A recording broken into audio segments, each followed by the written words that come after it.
Curve tua cabeça. Eu quero fazer uma oração antes de começar a compartilhar contigo o que o Senhor tem feito comigo no particular. Senhor, em nome de Jesus, eu estou grato por o Senhor me permitir ouvir a tua voz. Eu estou grato, Senhor, porque o Senhor tem inclinado os teus ouvidos à voz do teu servo. O Senhor tem inclinado o ouvido à intercessão dessa igreja. O Senhor tem inclinado os ouvidos ao clamor dos filhos da família Betel. Obrigado, Pai. Nós somos gratos, porém não estamos satisfeitos, porque queremos mais paixão por Ti, queremos mais intimidade, queremos cura, queremos libertação.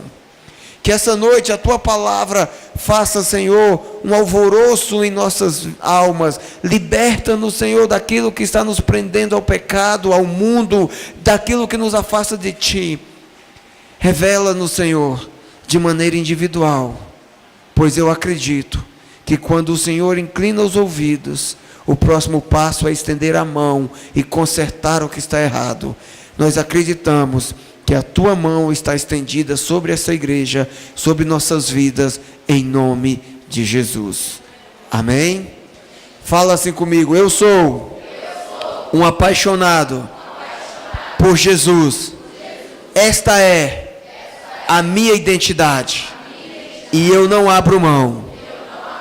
De verdade, querido, você tem que ser um apaixonado por Jesus. Amém? O tema da palavra de hoje: só uma gota. Repete assim comigo: só uma gota. Vamos repetir de maneira direta. Fala assim: só uma gota. Uma só gotinha do sangue de Jesus já salva uma geração inteira. Uma só gotinha de amor já nos transforma, meu irmão. Então o que Deus espera de você, na verdade, é que você apenas faça a sua parte. Lucas capítulo 4, versículo de número 1 em diante, está escrito: Jesus, cheio do Espírito Santo, voltou do Jordão e foi levado pelo Espírito ao deserto, onde durante 40 dias foi tentado pelo diabo.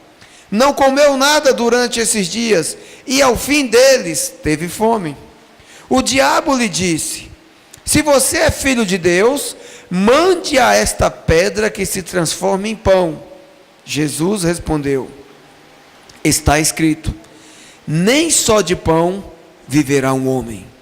Repete assim comigo: basta somente uma gota. Olha aqui para mim. Essa passagem que lemos agora se deu logo após Jesus ser batizado no Rio Jordão por João. Logo em seguida ele recebeu o batismo do Espírito Santo, e veja aqui que Lucas faz questão de dizer: Jesus está cheio do Espírito Santo. Ele foi levado pelo próprio Espírito de Deus ao deserto para vencer uma batalha contra ele mesmo. E aqui nós vimos, queridos, que Jesus passou 40 dias e 40 noites sem comer.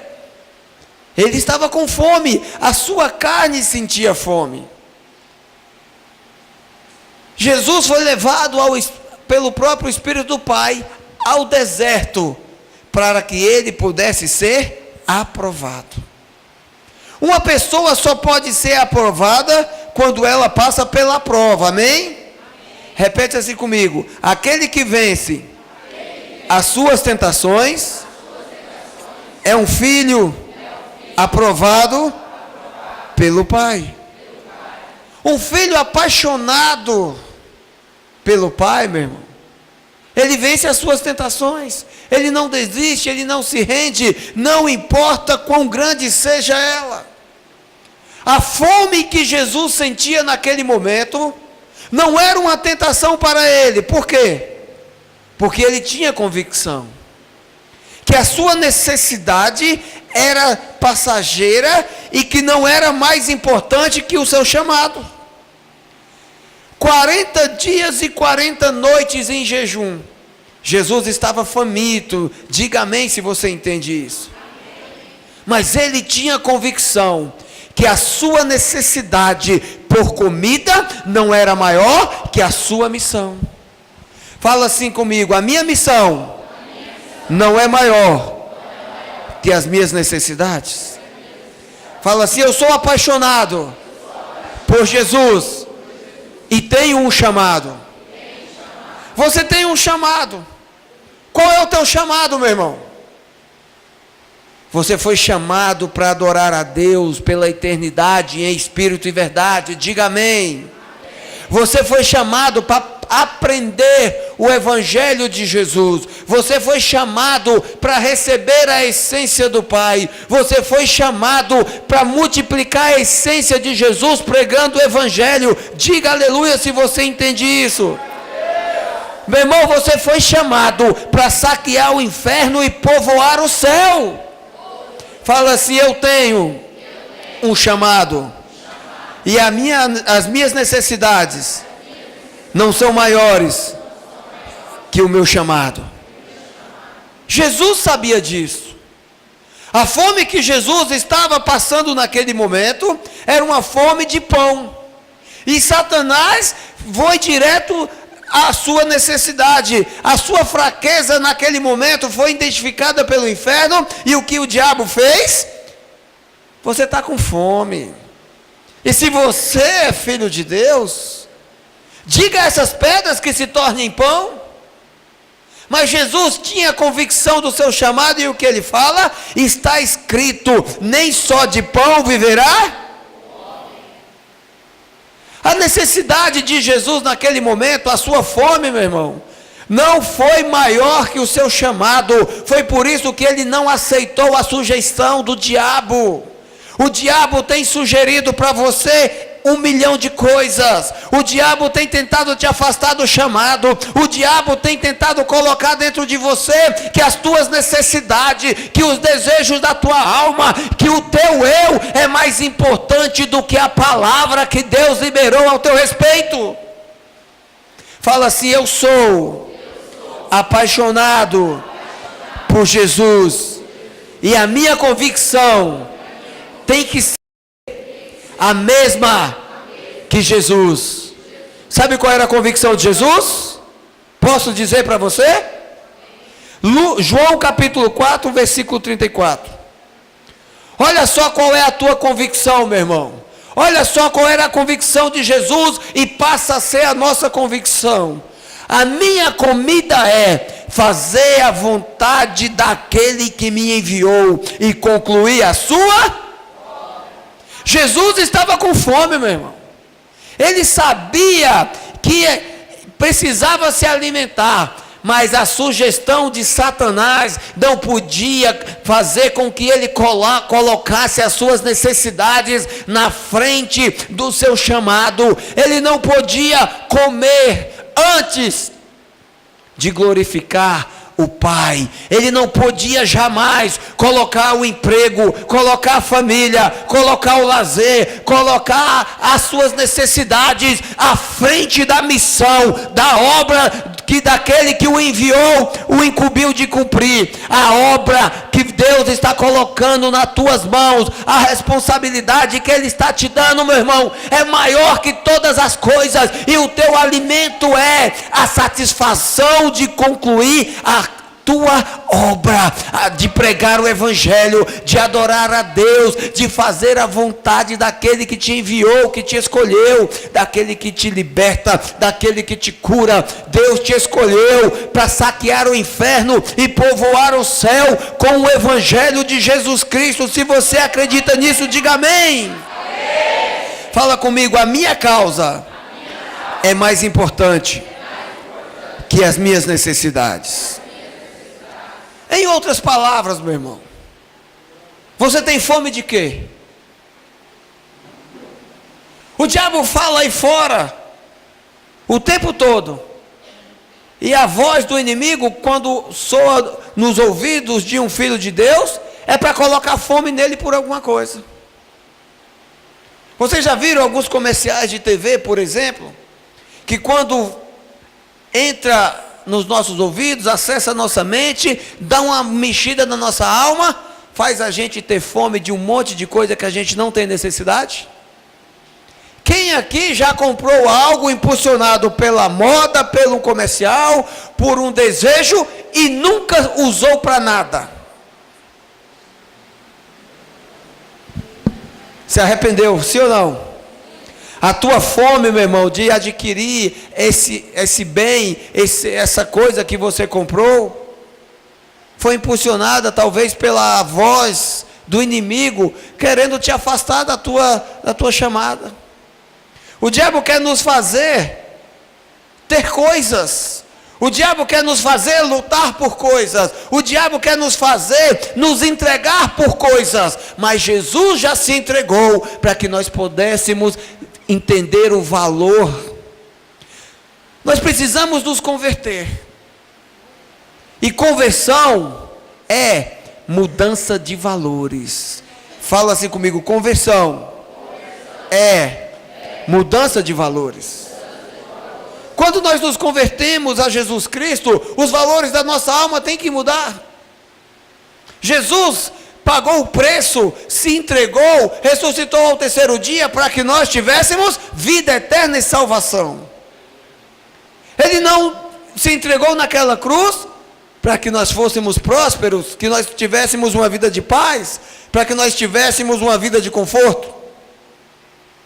Jesus desceu do céu, pagou o preço e nos escolheu para que nós pudéssemos viver eternamente. Quem entende isso, diga amém. Então você tem que ser faminto. Faminto por quê? Por vida abundante. Fala assim comigo, eu quero ser faminto por vida abundante. Para ser um faminto por vida abundante, meu irmão, ele reconhece a necessidade de se aproximar a cada dia de Jesus e compartilhar com mais alguém. Jesus não é um tesouro para ser escondido. Jesus é um presente que precisa ser compartilhado com todos ao nosso redor. Nós não podemos cumprir o nosso chamado se não estivermos famintos por Ele. A vida que Jesus nos concedeu, através da sua causa, deve ser compartilhado com todos. As nossas dores, meu irmão, serão tratadas na medida que decidimos enfrentá-las com a cura. Agora pergunta para a pessoa assim, que está do teu lado: qual é o remédio para a sua dor? Existe remédio para tudo. Existe remédio para qualquer tipo de dor. Se a tua dor está na alma, o bálsamo que Jesus vai lançar sobre a tua vida, a cura, a libertação, o conhecimento, a essência, a intimidade, vai fazer a tua alma sentir o refrigério. Diga amém. Se a tua dor é na carne, meu irmão, Jesus vai te pôr no caminho, vai te colocar na rota do remédio que vai curar a tua carne. Quem acredita nisso, diga amém. Amém.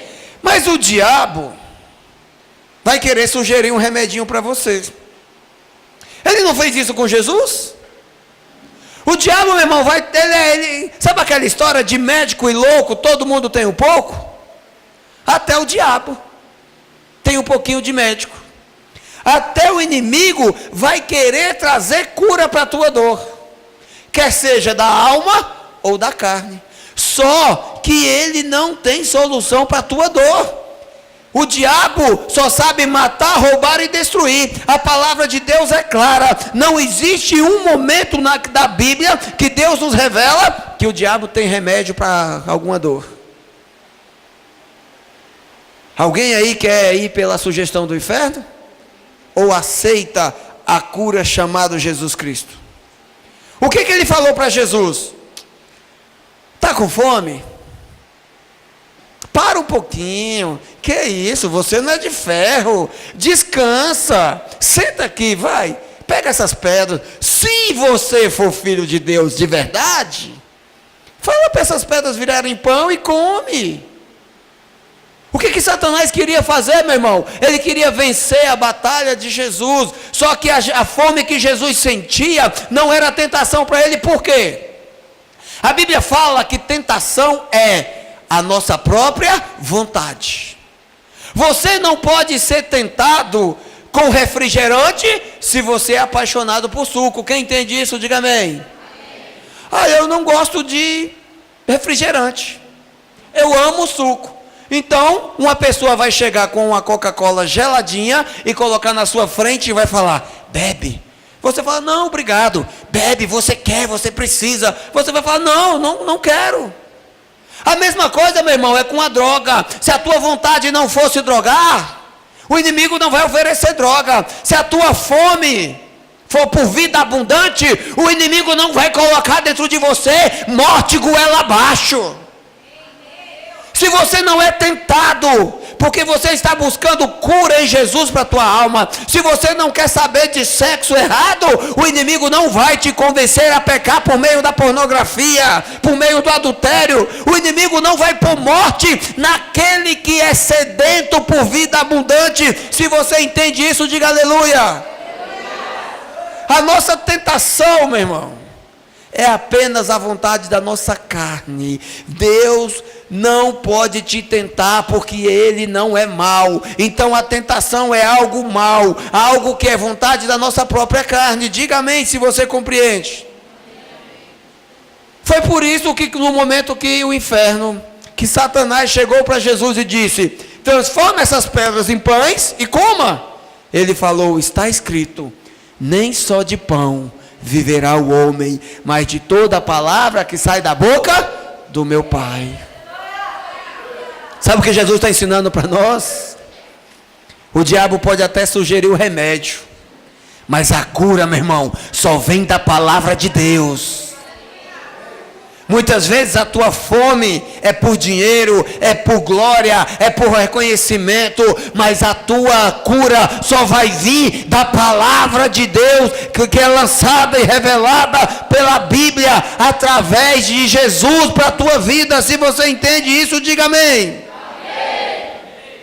Você só pode ser aprovado depois que for provado. Quem aí já venceu alguma tentação na vida? Quer ficar bom? Fala não para o diabo todo dia, meu irmão. Quanto mais você pratica, melhor você se torna. O treino te faz um atleta excelente. Quanto mais você treina, melhor vai ser a tua técnica de superação. Quem entende isso, diga glória a Deus. Agora, quantos aí já foi vencido por uma tentação?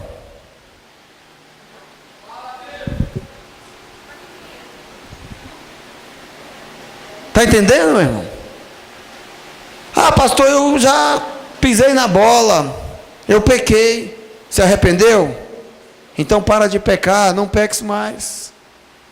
Mas tem gente que prefere o fracasso do que a palavra de cura. Tem gente que no momento que é confrontado com a palavra de Deus, desiste. Meu irmão, Deus quer você mais que vencedor em todas as coisas. Sabe o que isso quer dizer? Você vai vencer as tuas tentações todos os dias.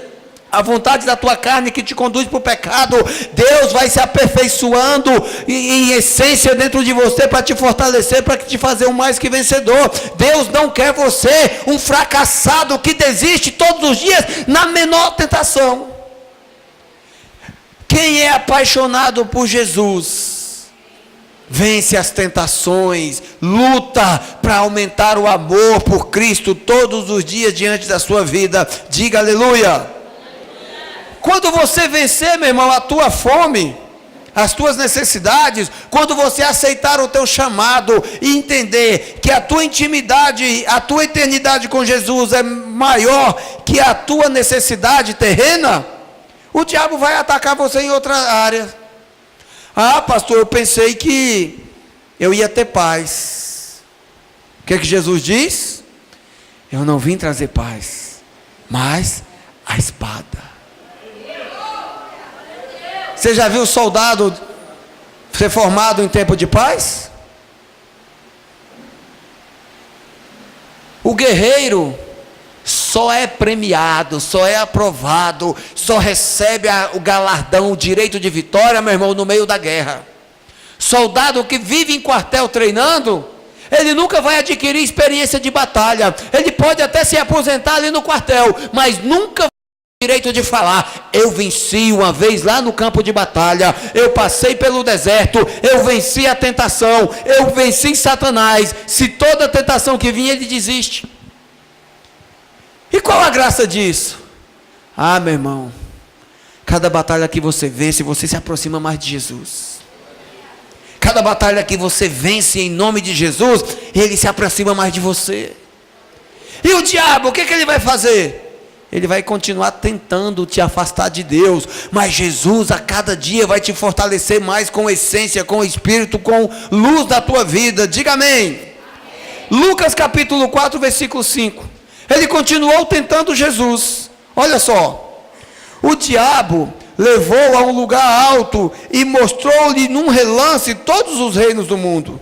E lhe disse: eu lhe darei toda a autoridade sobre eles e todo o seu esplendor, porque me foram dados, e posso dá-los a quem eu quiser.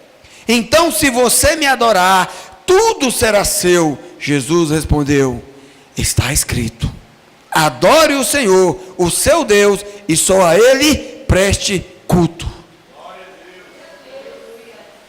Depois que você vencer a necessidade, a tentação, depois que você tiver convicção que o teu chamado é maior que tuas necessidades, o diabo vai tentar atrair a tua adoração, meu irmão. Sabe aquela história? Ah, eu mereço algo melhor. Eu preciso de descanso, eu preciso de um prêmio, eu preciso ser reconhecido. Já falamos sobre isso aqui outro dia, num outro culto, que é adoração ao demônio, chamado eu. Há um ser maligno dentro de cada um, que nós tiramos a adoração que devemos prestar a Jesus Cristo e oferecemos a Ele, quando damos preferência às nossas vontades e deixamos de fazer a vontade do Pai.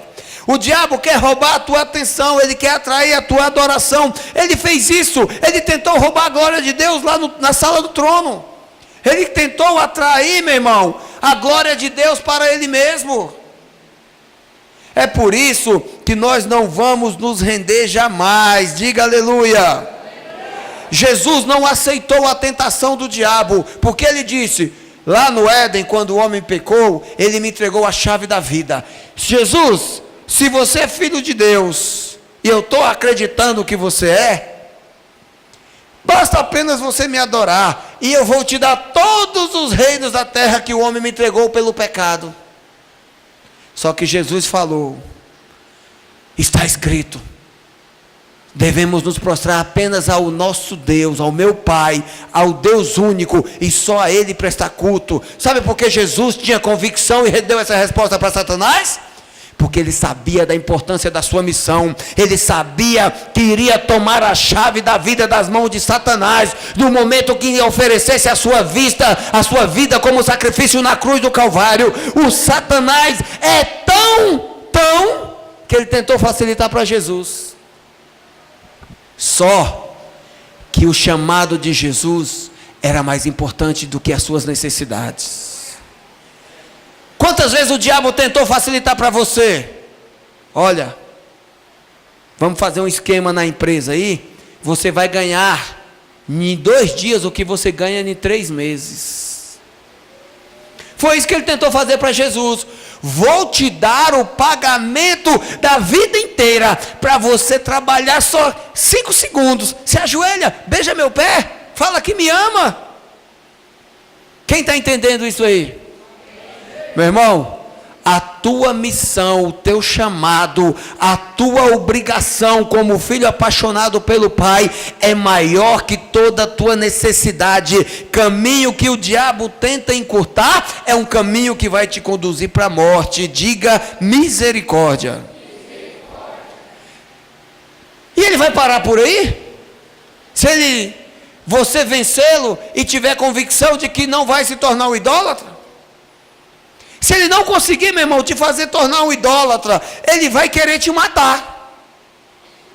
Fala para a pessoa que está do teu lado, fala assim: Satanás vai tentar te fazer um idólatra.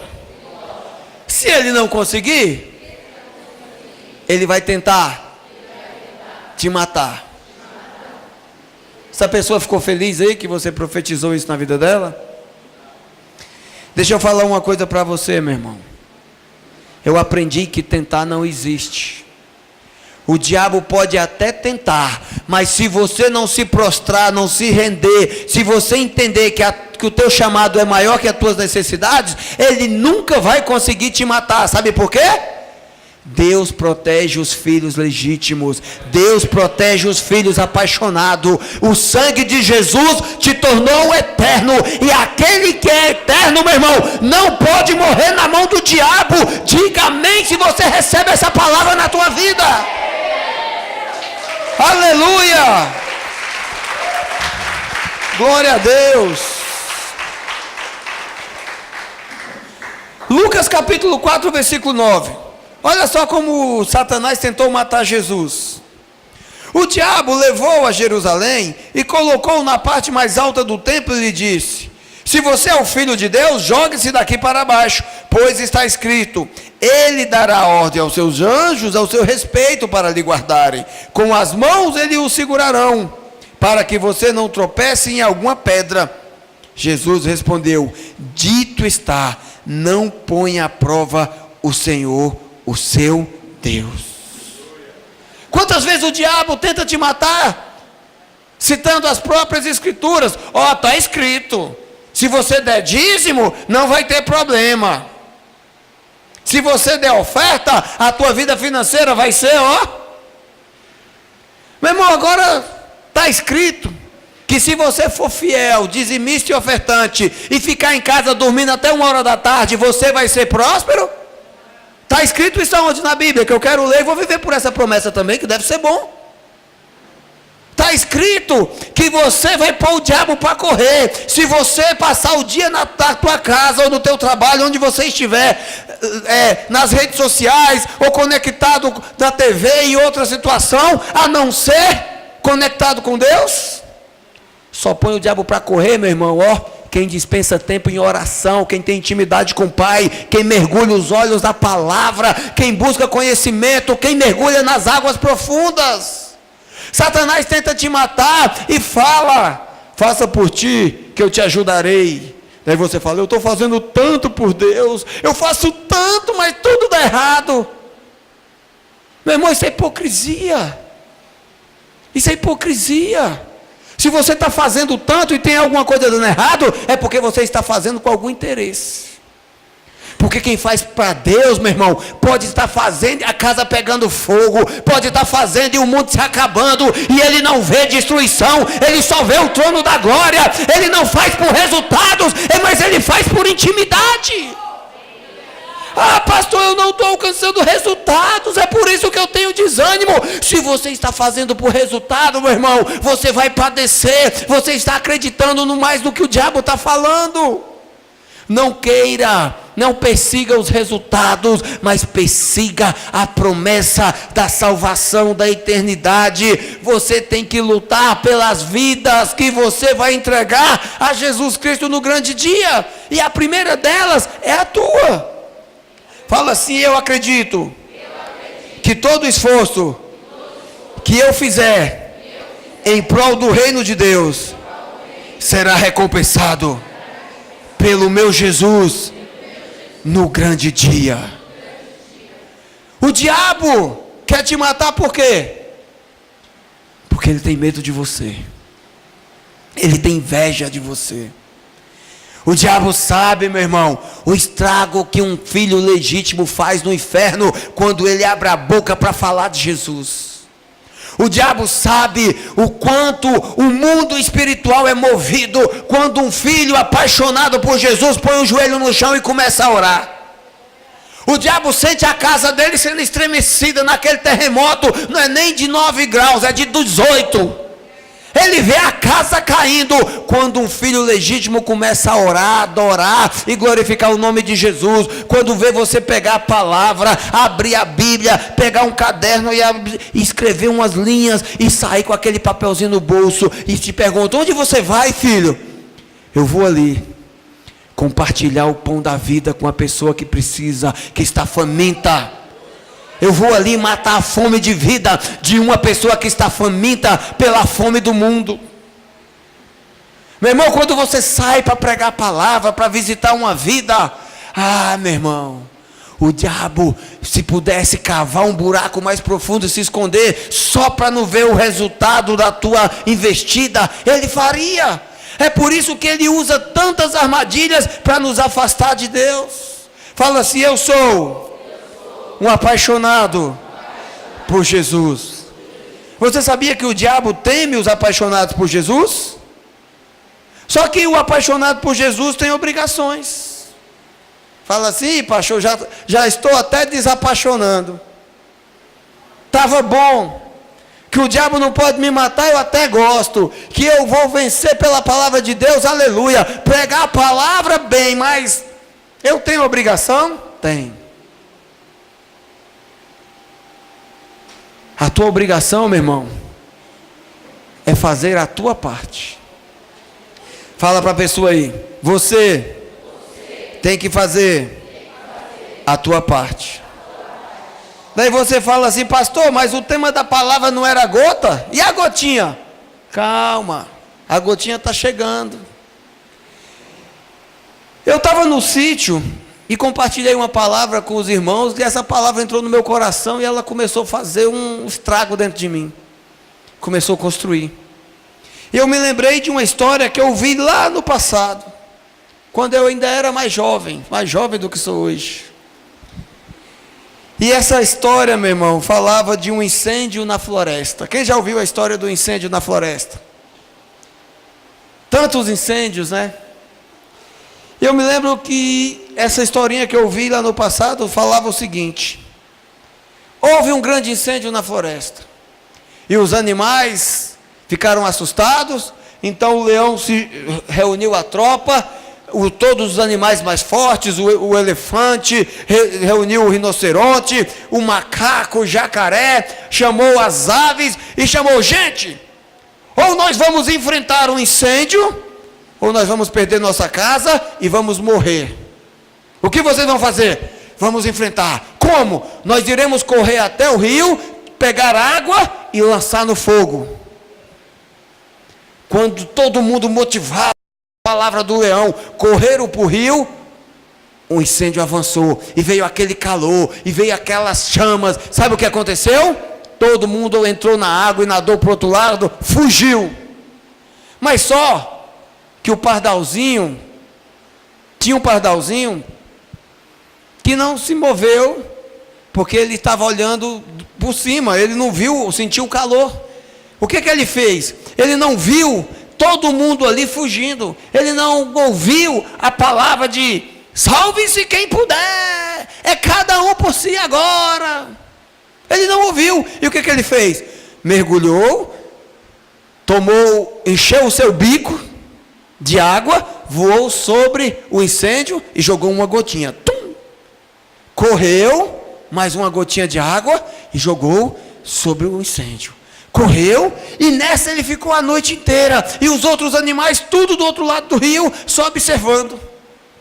Quando amanheceu o dia, o incêndio destruiu toda aquela parte da floresta. Então o pardalzinho estava lá, exausto. Então ele olhou: puxa, vocês chamaram para a batalha e se acovardaram? Por que vocês pararam? Eles falaram: a gente viu que o incêndio era mais poderoso que nós não poderíamos vencer. E você? Viu que todo mundo parou, por que continuou? Ele falou: eu queria ter o orgulho de dizer, eu fiz a minha parte. O inferno, meu irmão, está vindo com labaredas de fogo para cima da tua casa, da tua família, do teu trabalho. O inferno está vindo para cima desta geração, e nós temos que fazer a nossa parte. Pastor, mas ninguém está fazendo nada, mas eu vou fazer a minha. Sabe por quê? Uma gotinha de água, para quem está sendo incendiado pelo fogo do inferno, faz a diferença. Quer que eu te provo na Bíblia? Lucas 16, capítulo 16, versículo 19. Havia um homem rico que se vestia de púrpura e de linho fino e vivia no luxo todos os dias. Diante do seu portão fora deixado um mendigo chamado Lázaro, coberto de chagas. Este ansiava comer o que caía da mesa do rico. Em vez disso, os cães vinham lamber as suas feridas. Chegou o dia em que o mendigo morreu, e os anjos o levaram para junto de Abraão. O rico também morreu e foi sepultado. Olha só aqui, no Hades. Para quem não sabe, meu irmão, Hades é inferno. Amém?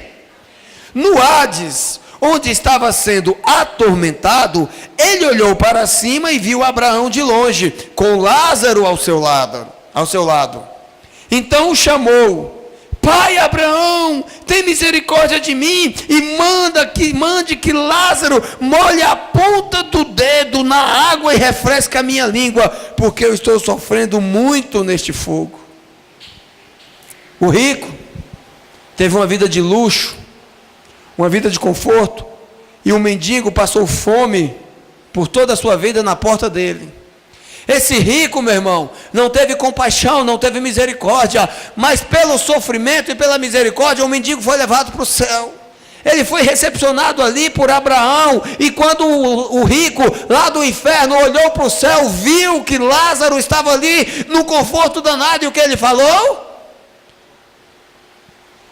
Pai Abraão, pede para Lázaro molhar a ponta do dedo na água para refrescar a minha sede, porque eu estou sendo muito atormentado nesse fogo. Sabe o que isso significa, meu irmão?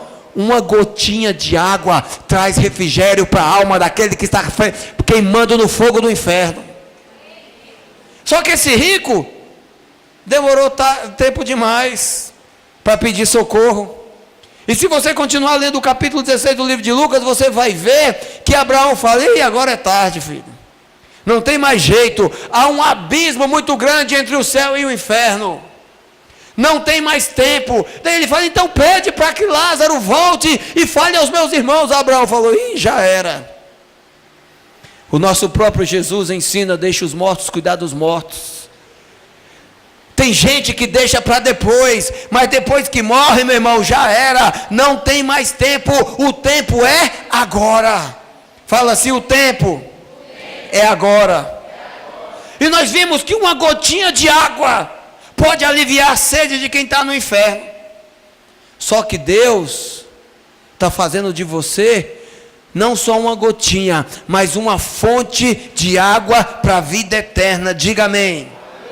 Só que não é para depois da morte. Só que não é, meu irmão, para depois que você partir dessa para a glória. Diga amém. Deus te chamou para agora. Fala assim: Deus me chamou para agora. Fala assim: eu já estou pronto. Fala assim: eu já estou pronto. Quer ver? João capítulo 4, versículo 14. Aquele que recebe Jesus em vida, aquele que reconhece a Ele como Senhor e Salvador, recebe o batismo das águas, que é transbordado pelo Espírito Santo, assim como Jesus foi. Olha só o que acontece com ele: mas quem beber da água que eu lhe der, nunca mais terá sede. Pelo contrário, a água que eu lhe der se tornará nele uma fonte de água a jorrar pela vida eterna. Quem tem Jesus aí, diga amém. Quem é apaixonado por Jesus, diga aleluia. Sabe o que tem dentro dessa igreja aqui, meu irmão? Uma geração inteira de fonte de água viva, que não vai esperar o clamor do inferno, mas vai alcançar as vidas hoje. Uma gotinha do amor de Jesus que está dentro de você, meu irmão, vai fazer vida eterna jorrar, porque Deus faz de você uma fonte que flui água da vida. Uma gotinha apenas molhado no dedo de Lázaro podia refrigerar a alma daquele homem que estava sendo atormentado pelo fogo do inferno. uma gotinha da fonte de vida que Deus colocou dentro de você, vai fazer a diferença nessa nação, nesta geração. Onde você for, a água da vida vai fluir de dentro de você. Diga amém. Sabe por quê? Porque Jesus já saciou a tua sede. A fome que Jesus tinha era maior para qualquer um de nós. Um homem sem convicção, uma mulher sem convicção, qualquer fome, meu irmão, faz ela parar. Vamos fazer evangelismo. Que horas? 2 horas da tarde. 2 horas da tarde é bom, porque aí eu já tenho almoçado. Daí tem uns que falam, não, irmão, a gente vai 2 horas, mas vai de jejum. Então eu não vou, porque eu vou estar com muita fome. Meu irmão, enquanto a tua necessidade falar mais alto, você pode ser o rico, que vai querer clamar por misericórdia quando for tarde demais. Pastor, mas eu estou passando fome só para pregar a palavra. Daí você começou a entender. Você pode ser aquele a quem o rico vai clamar para levar o dedinho molhado de água para refrigerar os lábios. Mas não lá no inferno. Deus quer usar você para agora. Sabe quem é você nessa história? Fala para a pessoa que está ao teu lado. Você hoje é um pardalzinho que vai fazer a sua parte. Agora fala assim, sabe por quê? Porque quem é apaixonado por Jesus não para de fazer a sua parte. Todos os dias faz. E amanhã faz de novo. Depois de amanhã faz mais uma vez. E não se cansa de fazer a sua parte, que é pregar, adorar, exaltar, libertar pessoas, saquear o inferno e glorificar o nome de Jesus. Aleluia! Deus te escolheu. Ele quer usar você, meu irmão. Ele quer usar você, minha irmã, para levar uma gotinha do sangue de Jesus, uma gotinha da água da vida para aqueles que estão sendo atormentados pelo inferno. Quem é apaixonado por Jesus, coloca-se de pé agora.